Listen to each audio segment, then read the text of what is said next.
In this video, I'm going to show you how you can create story highlights on Facebook from the previous stories that you've posted. You will be able to categorize these and upload different stories to a highlight, and people will be able to view them on your profile. So once you're on Facebook, go to your profile icon in the bottom right hand corner.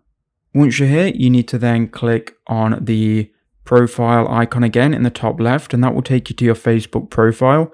Now from here, you need to click on the three dots next to advertise. And once you've done that, you want to look for archive. It's going to be the fifth one down. So click on archive, then click story archive.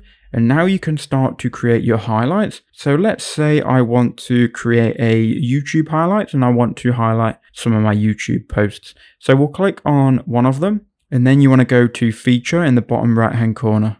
Once you've done that, you can then click create new highlight, and you can then add a title. So I'll just call this YT for YouTube. You can then click add more, and you can then obviously go and add all of your highlights that you need to add. So add all of these highlights that you want, then click next, and then you've got your highlights. Now what you can do, you can click on done, and it will then upload that highlight to your Facebook profile. Now you can click view profile, and you can obviously see that, and it will be in your about section, and here are your highlights. So I hope that video helped.